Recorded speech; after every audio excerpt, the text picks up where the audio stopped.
Lucio Gianni di Prima il Veneto. Grazie Gianni, bentornato. E torniamo alla violenza giovanile, alle baby gang, ai minorenni violenti. E il titolo è "Picchiato dai bulli, li perdona". Giusto o no? Lucio Gianni voleva dire? Sì, volevo dire che ho ascoltato tutti gli interventi anche.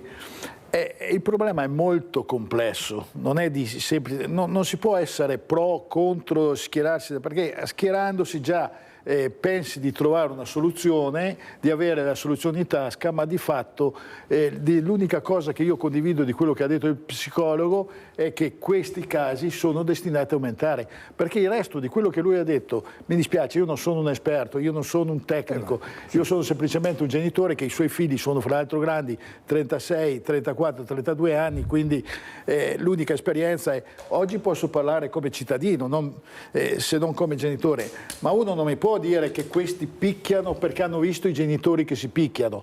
Cioè questo è veramente rendere inutile ogni tentativo di rendersi conto di quello che sta succedendo. Questi ragazzi, che non sono solo ragazzi, ci sono anche gli adulti. Oggi c'è veramente, lui è stato bravissimo, coraggioso. Lui è intervenuto, forse è stato un slancio, di solito si dice che gli eroi sono quelli che fanno le cose senza pensarci, no? Allora a un certo punto, oggi tu hai paura anche quando in macchina e uno ti sorpassa male, hai paura di fare qualsiasi gesto perché hai paura che ci sono sti coltelli che girano, non è che se li portano forse per fare i fighi, ma li possono anche usare. Le baby gang femminili non sono nate oggi, sono decenni che esistono, che si picchiano le ragazze a scuola. Soprattutto ho sentito una frase, futili motivi. Noi sentiamo sempre la parola futili motivi. A un certo punto qui ci troviamo di fronte a una realtà veramente di ragazzi che sono, sì, probabilmente sono una minoranza, ma come al solito il male fa rumore, il bene non fa mai rumore. Probabilmente è una minoranza, ma è una minoranza veramente pericolosa. È una minoranza che va cercato di capire e non può essere semplicemente dicendo che la colpa è dell'insegnante e del genitore. La colpa è anche della società, non è una colpa culturale. Questi ragazzi, molti anche, non vedono un futuro, non credono nelle istituzioni. Lui ha detto una frase, l'Italia è vista, tutti sanno qual è l'Italia. Mio figlio maggiore vive in Danimarca, si ubriacano anche là, ma questi fatti in Danimarca non accadono mica. Non ho mai sentito che a Copenaghen ci siano i bulli che si picchiano, a Copenaghen eppure la polizia non c'è, ma nel momento in cui io ho visto uno che si è gettato, quando ci sono stati gli europei, che si è gettato, che ha attraversato il canale, in 30 secondi sono saltati fuori 15 poliziotti, dove erano non si sa. Allora, quando poi c'è la sicurezza della pena, ma questo non vale solo per questi ragazzi, questo vale per tutti, anche per gli adulti, per i delinquenti. Allora, probabilmente se lui avesse picchiato i ragazzi, come l'ha detto qualcuno, si trovava a essere come quel famoso tabacchiere che ha ucciso il ladro che è finito a casa sua. Allora, la certezza della pena. Io mi ricordo nel 2007, e quindi ritorno molto indietro, sul giornale Internazionale, e l'Internazionale non credo sia un giornale di destra, no, c'era un'intervista del capo della polizia di Bucarest, lui che diceva che da loro c'era assolutamente tranquillità, le persone potevano girare per strada, perché ha detto i delinquenti nostri sono tutti in Italia, perché se da noi vanno in galera, vanno in galera. Da voi in Italia non c'è la certezza della pena, poi oppure di fate il foglio di via, ma no. Quindi cerchiamo delle responsabilità innanzitutto da quella che può essere un'assenza della società, aver permesso alla società, diciamocelo, creare questi simboli, queste persone che l'apparire è più importante dell'essere. Senz'altro ci sono dei bravi ragazzi, ma non si vedono i bravi ragazzi, non fanno notizia. Ci sono questi e devono essere fermati.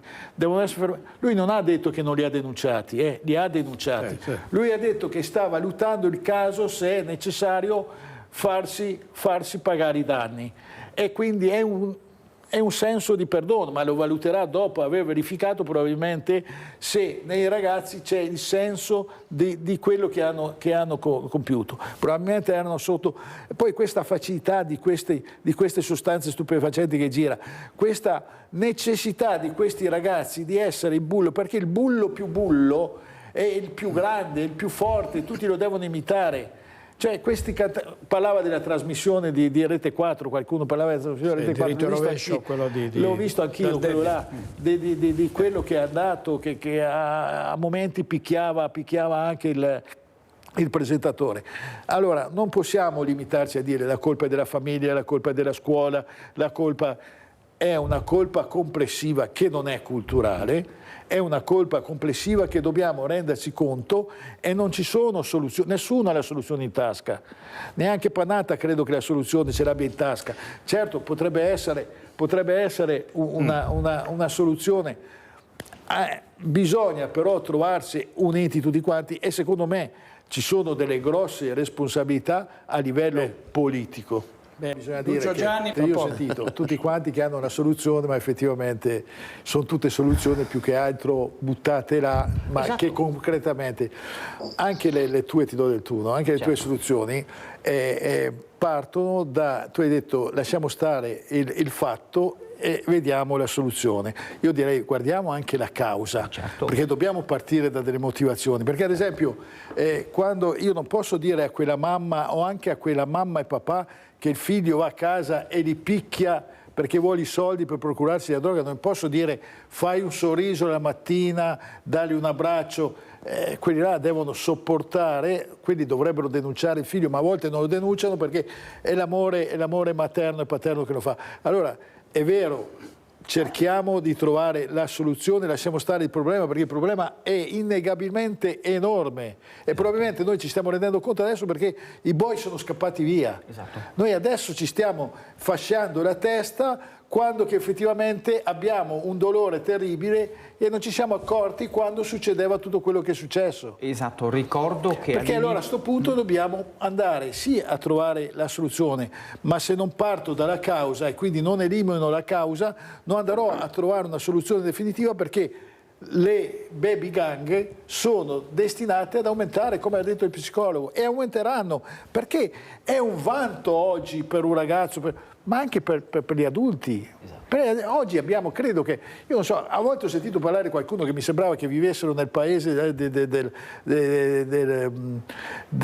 che tutto va bene, cioè, è il paese delle meraviglie. No. Cavolo, ci sono in tutte le nostre città i problemi, quello che ti viene arrogante, quello che ti viene rischia di venirti addosso con la bicicletta elettrica e che gli dici guarda se mi vieni addosso ci facciamo male tutti e due.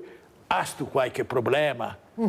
Cioè, oggi questa è la realtà, non sono solo i ragazzini vivono all'interno di una società che è partita da distante, però i politici, veramente noi politici, mi metto anche se sono 3 anni e mezzo che ho scelto di venirne fuori, dobbiamo domandarci che responsabilità abbiamo avuto quando abbiamo lasciato, siamo stati buonisti, quando abbiamo lasciato andare a perdere, quando non abbiamo fatto le regole, leggi giuste che devono essere rispettate. Mi piace il ragazzo che l'ultimo, l'insegnante, il tuo collega che ha parlato, che ha fatto anche il militare, il servizio civile, è del 92, che significa che ha fatto il militare da volontario. Sì. Io ho fatto invece il militare della Naia.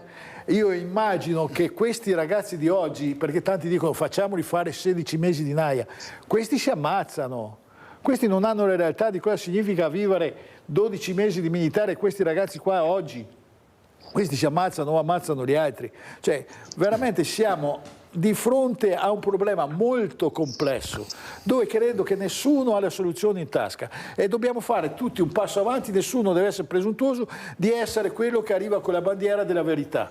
O ci mettiamo tutti assieme oppure non si va da nessuna parte. Oggi si picchiano, domani ci accoltellano.